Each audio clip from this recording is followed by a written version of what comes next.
Nice. Welcome to Primitive Archer TV.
Hey, welcome to my bow shop. My name's Kevin, and we're going to make an arrow shaft today.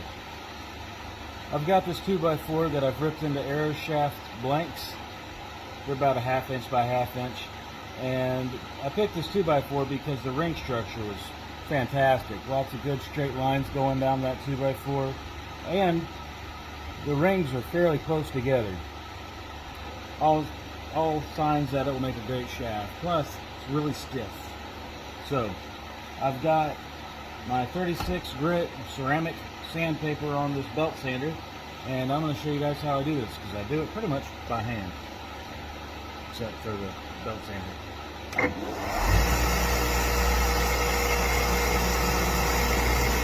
First thing I do is I take the corners off at a 45.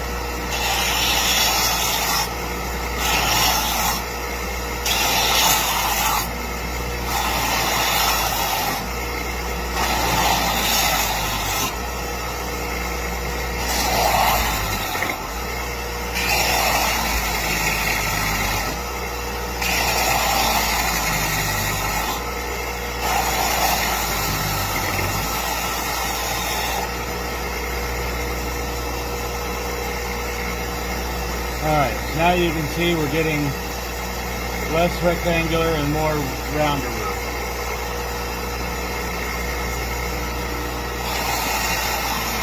So now I just take it, put it on the belt sander, and rotate my hand as I draw it across the sandpaper.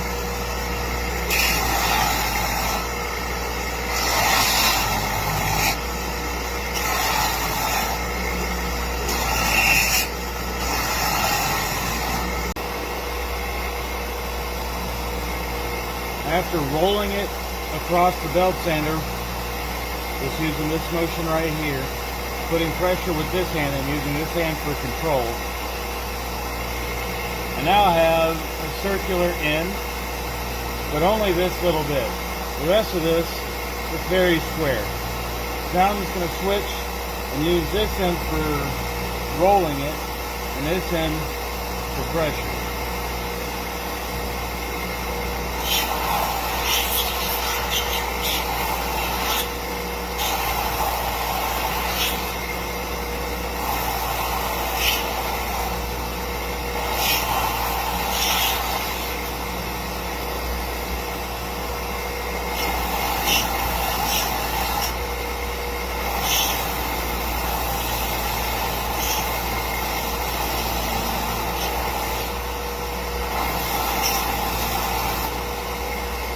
As you can see, we're making some pretty good progress.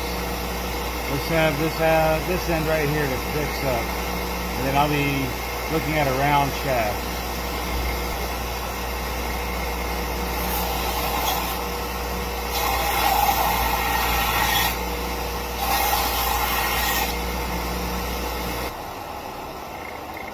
The shaft is now rounded. Looks very good. Very straight. There is a defect on this end where you can see, camera picks it up, see how the grain is going this way right here. We're going to cut that end off. That's a weak spot in the wood. We don't want that in our arrow shaft. These things flex a lot, and you don't want that to break. Arrows can go into your hand with catastrophic failure. So, next video we're going to do will be tapering this shaft. Now it's time to taper the arrow shaft. I'm going to make the center of this arrow shaft the thickest. And then I'm going to taper the shaft down to the knock area to be thinner and the front tip to be thinner than that. What I'm essentially doing when I'm tapering these arrow shafts is I'm tillering them. You actually tiller your arrow shafts. That allows for proper flexing while in flight without being overstressed. So I've got a specific set of measurements, and I use my calipers to know how thick I've made it and how thick to make it. And those dimensions I actually got from somebody else, and I'm not sure if they're a secret or not, so I'm not going to share them. It doesn't matter anyway, because this is for a 50-pound class arrow, and if you make a different poundage bow, you may want different dimensions. Just know that I have set dimensions that I use every inch of this arrow that I taper it to.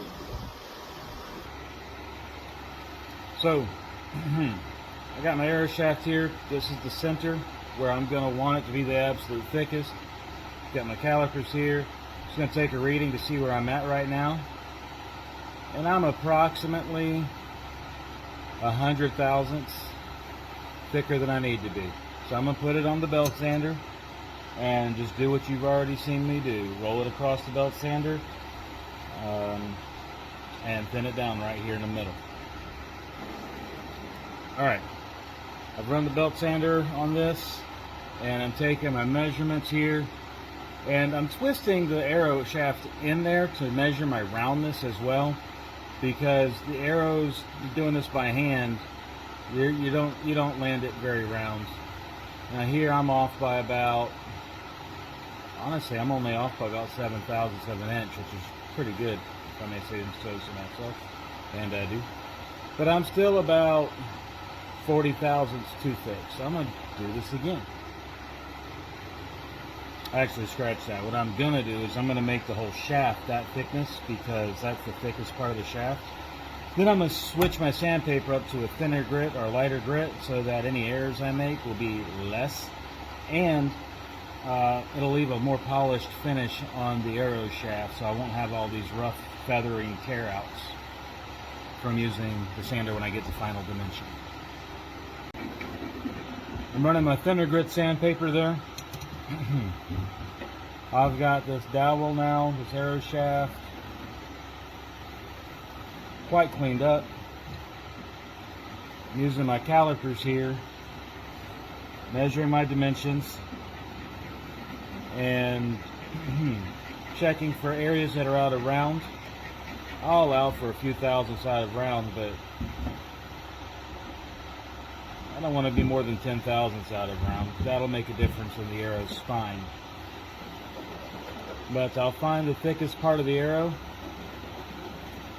mark it with my fingers here, lay it down on the sander, and then lightly put pressure, rocking it about 90 degrees in both directions. Then I'll flip it 180 degrees, and I'll do the same thing, 90 degrees in each direction. Just light pressure. What that'll give me is it'll give me a round shaft.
Now I'm within 10 thousandths.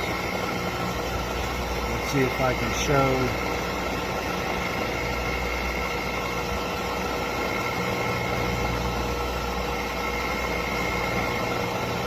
You see that needle move? I'm actually closer to within 7 thousandths. And that's what I want, the whole length of the shaft. So what I'm going to do is I'm going to lay this shaft down inch by inch and get it to the measurement that I want. Using my two fingers here, I'll apply pressure to the belt sander where I want my thickness to be reduced, and I'll do that just like you saw me do every inch of the shaft as I go down its length. And when I'm done, I will have a perfectly tapered arrow shaft. This arrow here is one I'm copying. This was made by Ivar Maud, I think that's how you pronounce his name. Anyway, he's got a very nicely tapered, beautiful finish arrow here with a bone point. And I've copied as close as I can by hand the shaft dimensions to make the taper on my shaft the same as what he's made. And then, come on, focus, here we go. He made a very nice knock there. I'm not that talented, but I'm going to do what I can do. The fletching looks goofy on this because I'm using high visibility fletching to help track flight and find the arrow once it's hit the sands of the desert. So, or I should say the salt flats. Now for the arrow tip, I don't have any bone, but I do have some buffalo horn. Water buffalo to be precise. So I've got it cut up into sections there. I'm going to take a piece and I'm going to glue it to the end there. With just super glue. I don't know how they attach them really. I find super glue does a good enough job.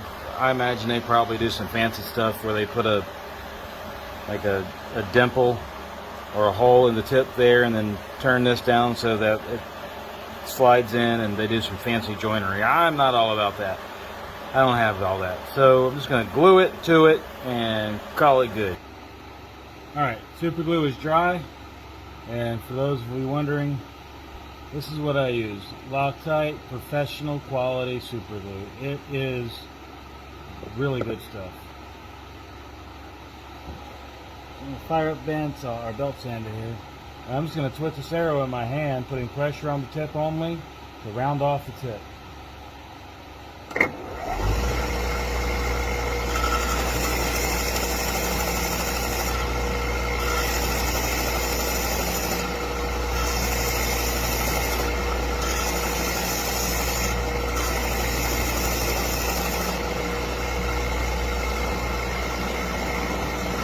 The tip is now rounded. Now I'm going to shape it to a bullet point.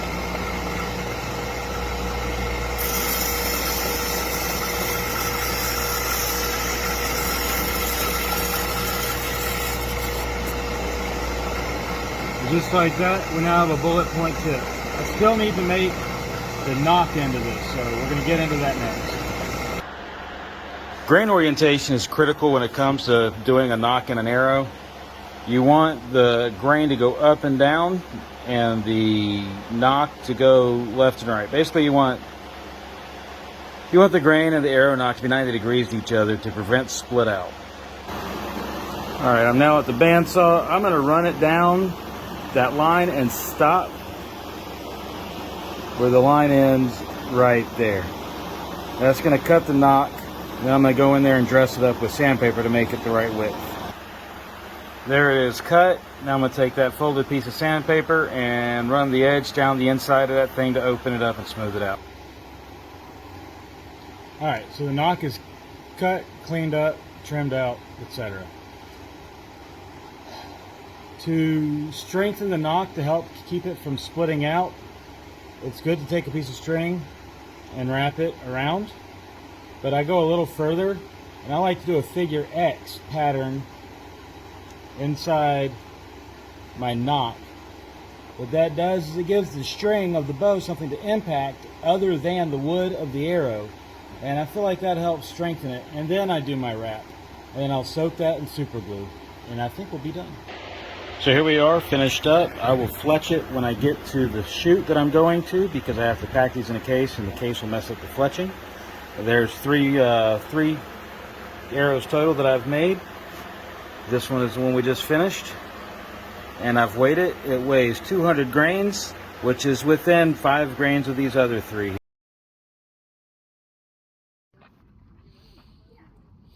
Nice. Never even.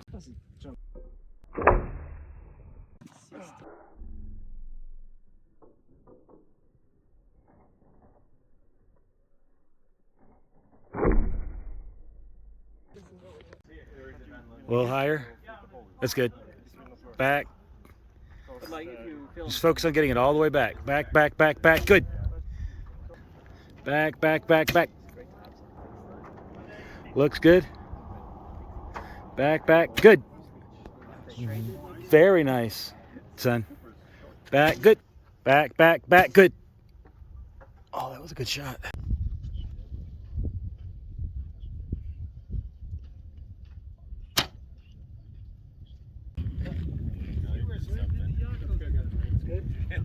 Fewer strands means lighter string. Fewer strands means more elasticity. Yes. No, I have to go that string. Yeah. Yeah. No, that's yeah.